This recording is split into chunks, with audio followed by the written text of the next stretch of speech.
Bien, en lo que tiene que ver con la defensa es claro que tendríamos que hacer una diferenciación entre dos tipos de defensa. La defensa técnica y la defensa material. La defensa técnica está en cabeza del abogado, un profesional titulado en el área del derecho, el cual le tocaría realizar todo lo concerniente a asegurar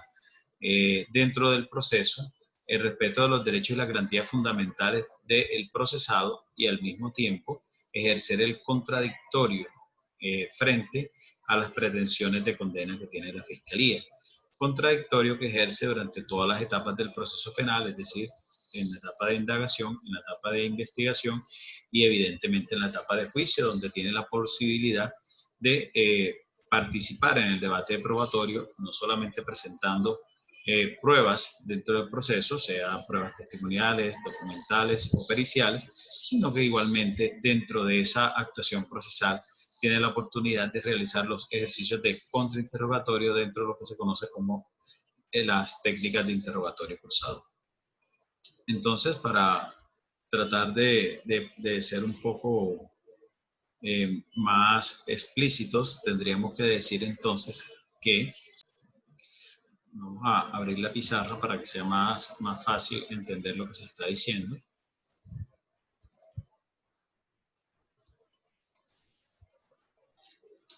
Que la defensa se puede dividir en técnica y material.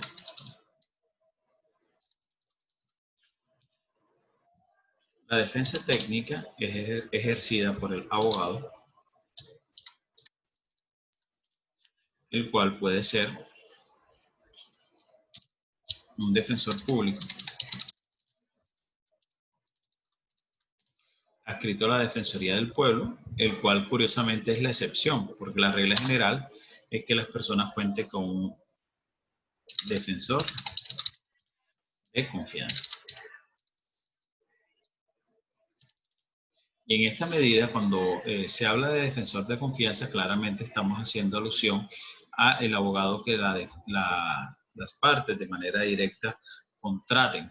puesto que todos tienen la posibilidad de asistir o acudir al juicio oral con la persona o el abogado que ellos consideren sea el idóneo para el ejercicio de la defensa de sus derechos. Bien, entonces, en lo que tiene que ver con la defensa material, está claro que la misma es ejercida por el procesado. En el artículo 8º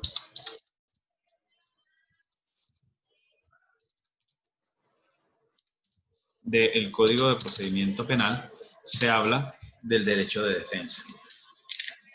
Leamos el artículo 8º para tratar de ser un poco más explícitos en el alcance y sentido de la norma. Fíjense que el artículo 8º dice: en desarrollo de la actuación procesal, una vez adquirida la condición de imputado, éste tendrá derecho en plena igualdad respecto del órgano de persecución penal en lo que aplica a, literal A, dice, no ser obligado a declarar en contra de sí mismo ni en contra de su cónyuge, compañero permanente o pariente dentro del 4º grado de consanguinidad o civil o segundo de afinidad. Cuando hacemos alusión a este primer párrafo o este primer literal, que es el literal A, obviamente estamos haciendo alusión a la defensa material, que no es el abogado el que se le está dando el derecho a no autoincriminarse ni declarar en contra de su cónyuge, a no declarar en contra de su cónyuge, compañero permanente o pariente hasta 4º grado de consanguinidad. Evidentemente este artículo, este numeral y el numeral que sigue, que es el de no autoincriminación, hace referencia concretamente a el ejercicio de la defensa material. Entonces tenemos que el literal A y el literal B hacen alusión al ejercicio de la defensa material. En lo que tiene que ver con el C, que dice no se utiliza el silencio en su contra, también es un literal que hace alusión al ejercicio de la defensa material, ya que si el procesado decide guardar silencio, ese silencio no puede ser utilizado en contra de él, ni puede ser un indicio de incriminación en su contra, ya que esta persona tiene derecho a no a guardar silencio o a no referirse al caso y atenerse simplemente a las resultas del mismo, habida cuenta de que está revestido del principio de presunción de inocencia. El literal D dice que no se utilice en su contra el contenido de las conversaciones tendientes a lograr un acuerdo para la declaración de responsabilidad, cualquiera que sean sus formas, o del método alternativo de solución de conflictos, si no llegara a perfeccionarse. Esto quiere decir que si él adelanta conversaciones con las fiscalías tendientes a la terminación del proceso por una de las formas anormales, como sería la aplicación del principio de oportunidad o la realización de un preacuerdo, si este no llegara a perfeccionarse o a concretarse, cualquiera de las manifestaciones que esta persona haya dicho en desarrollo de estas negociaciones no puede ser utilizada en su contra. Luego entonces el literal D sigue siendo en desarrollo de ejercicio de la defensa material. Veamos el literal F. Dice, ser oído, asistido y representado por un abogado de confianza o nombrado por el Estado. Aquí, a partir de ese literal, figura o nace lo relacionado con el ejercicio de la defensa técnica, ya que el artículo de manera muy concreta dice ser oído, asistido y representado por un abogado, pero fíjense que la característica general es que sea un abogado de confianza y en su defecto uno es señalado por el Servicio Nacional de Defensoría Pública, es decir, por un defensor público. Por lo tanto, la función del defensor público es una función de carácter subsidiario y se da cuando la persona o no tenga la capacidad económica para tenerlo o por una imposibilidad social se dé lugar a que ningún abogado particular quiera tomar el caso y entonces lo asuma un defensor de confianza. En ese sentido, el literal E hace alusión a la defensa de carácter técnico. Siguiendo entonces con este análisis del artículo, tenemos que el literal F dice ser asistido gratuitamente por un traductor, debidamente acreditado y reconocido por el juez en el caso de no poder entender o expresarse en idioma oficial, o de un intérprete en el evento de no poder percibir el idioma por los órganos de los sentidos o hacerse entender oralmente. Fíjense que este también hace alusión a el ejercicio de la defensa material.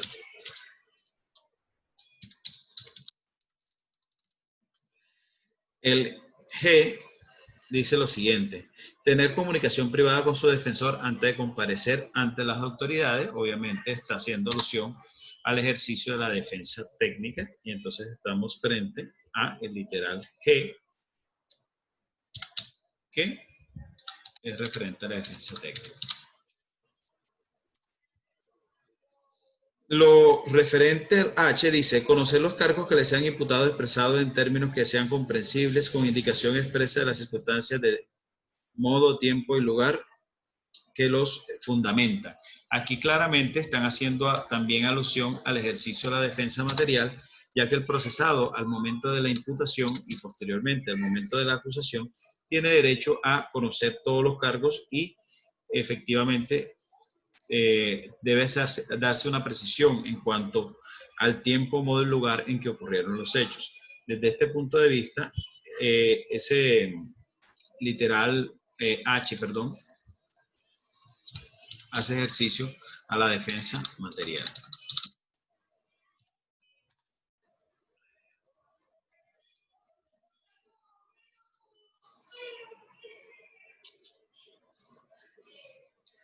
Disponer de tiempo razonable y medios adecuados para la preparación de la defensa. De manera excepcional podrá solicitar prórrogas debidamente justificadas y necesarias para la celebración de las audiencias. Digamos que es híbrido. El I hace alusión tanto a la defensa material como a la defensa técnica.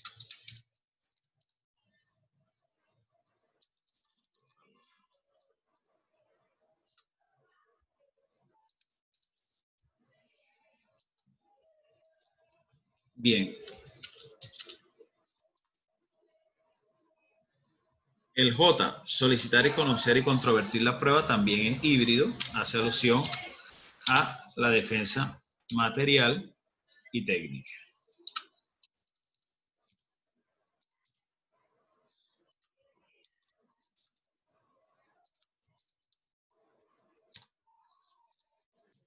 fíjense que estamos analizando todos los numerales del artículo octavo para determinar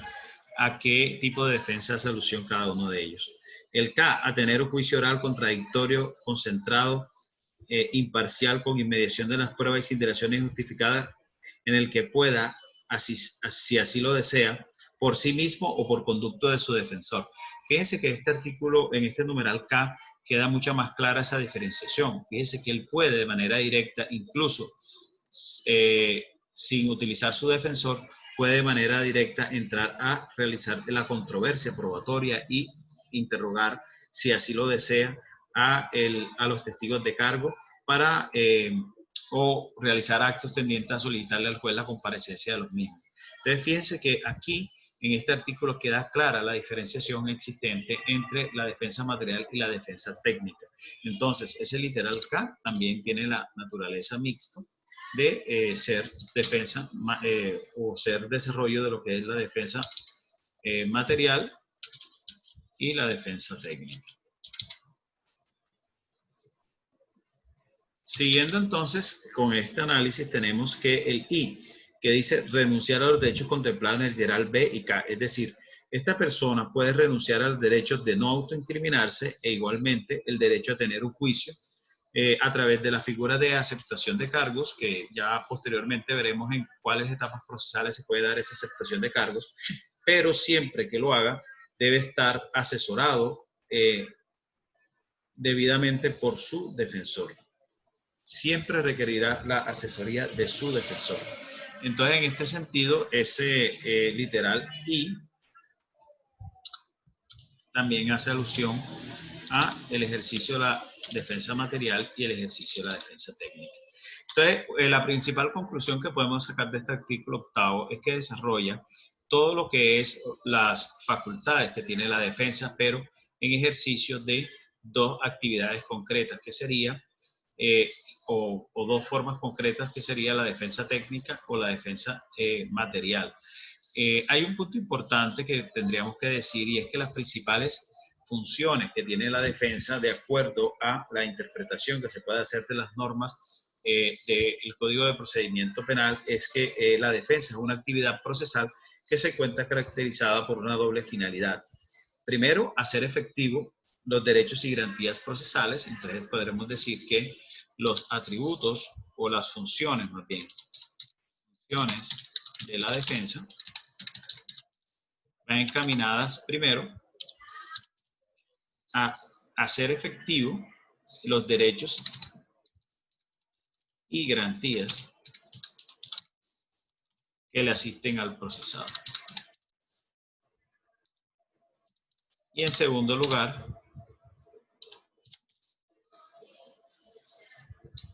garantizar el contradictorio. ¿Qué quiere decir garantizar el contradictorio? Ya habíamos dicho que estamos en un sistema netamente adversarial, en el cual evidentemente la Fiscalía tiene dos funciones concretas, que es la función de investigar y la función de acusar. En ejercicio de estas funciones de investigar o acusar, la Fiscalía va a desarrollar un compendio de actividades tendientes a obtener pruebas encaminadas a dos aspectos fundamentales. El primero, el encaminado a obtener elementos materiales probatorios que puedan demostrar la existencia de un hecho jurídicamente relevante, y el segundo, la obtención de elementos que vayan tendientes a establecer una responsabilidad penal de la persona que ha sido señalada como autor o partícipe de la conducta punible. En este sentido, básicamente, la Fiscalía está buscando una sentencia condenatoria. Y en todas estas etapas de recaudo de esos elementos materiales probatorios y de práctica de esas pruebas por parte de la Fiscalía, la defensa va a poder ejercer un ejercicio de contradicción, el cual va encaminado precisamente a desvirtuar esas acusaciones que tiene la Fiscalía y en aras de lograr establecer una no responsabilidad del procesado y la consecuente absolución. Luego entonces la defensa va a poder participar en todas las etapas probatorias buscando de alguna manera controvertir, así sea con otros elementos materiales probatorios, simplemente haciéndose parte dentro del juicio oral, realizando las técnicas de interrogatorio cruzado, es decir, el contrainterrogatorio y el contrarredirecto, para de alguna manera lograr desvirtuar las pruebas que está presentando la Fiscalía en el proceso y concretamente en la audiencia de juicio oral y público. Entonces, básicamente, las funciones o el análisis de la defensa es muy sencillo, pues es una garantía procesal y constitucional que está enmarcada dentro del artículo 29 del Código de Procedimiento Penal que habla del debido proceso. El ejercicio de la defensa no se garantiza únicamente con el hecho de que la persona esté acompañada de un abogado. Estoy haciendo referencia a la defensa técnica, ya que se necesita que este abogado tenga una idoneidad, es decir, un conocimiento global de todo lo que es el proceso penal a efectos de garantizar esos derechos y garantías procesales que le asisten a su defendido y especialmente garantizar el derecho a la contradicción. Hay innumerables sentencias de la Corte Suprema de Justicia que han declarado la nulidad de procesos o actuaciones procesales por ausencia de una defensa técnica y la consideran así no por el hecho de que la persona no esté asistida de su abogado, sino de que la persona no tenga la posibilidad de tener un abogado que tenga los conocimientos jurídicos en el área penal. Todos los abogados no somos, digamos, no manejamos todas las áreas del derecho, por lo tanto, en cierta manera se exige que para el ejercicio cabal de la defensa la persona tenga un conocimiento real de lo que es la técnica defensiva dentro del marco del procedimiento penal acusatorio. El artículo 130 del Código de Procedimiento Penal, vamos a buscarlo para hacer lectura de él.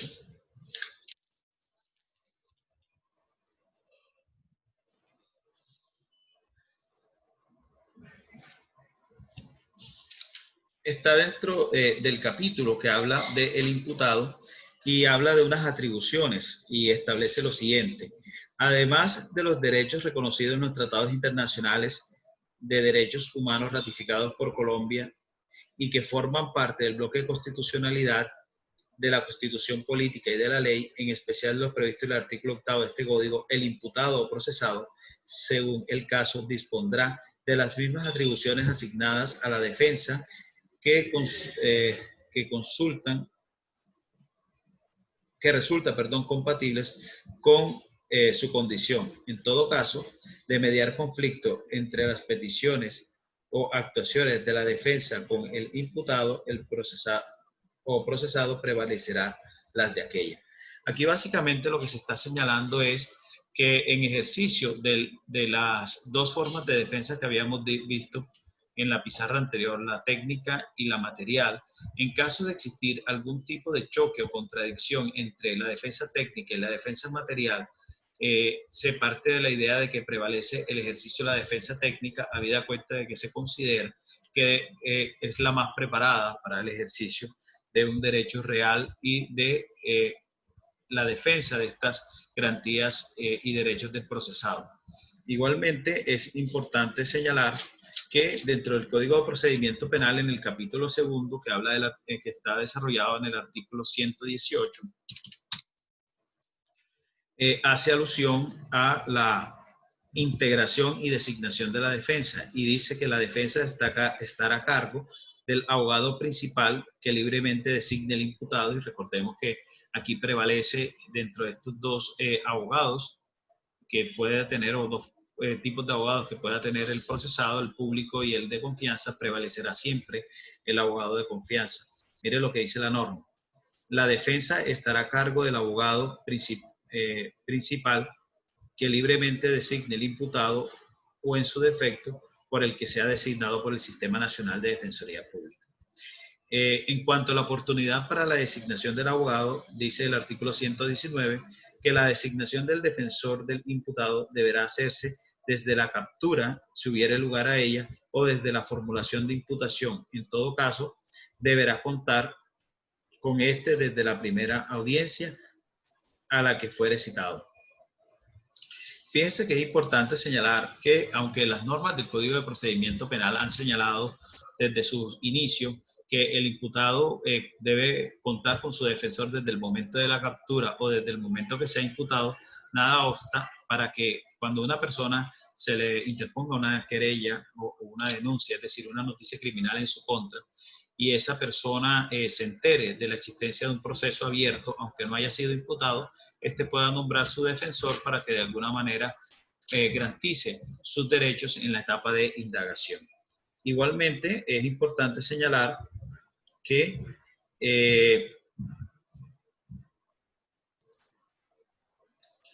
el derecho a la defensa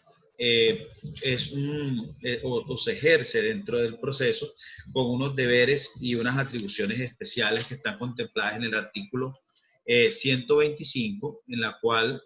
básicamente señala cuáles serían las posibilidades que puede ejercer el abogado en el ejercicio de la audiencia o de las diferentes audiencias que se dan dentro del proceso, pero igualmente las obligaciones que tendría con relación a su defendido. Y desde este punto de vista, él podrá adelantar con igualdad de armas el ejercicio de actividades investigativas, nombrando su propio cuerpo de investigadores privados que realicen las diferentes actividades tendientes a determinar la no responsabilidad penal de su defendido, aunque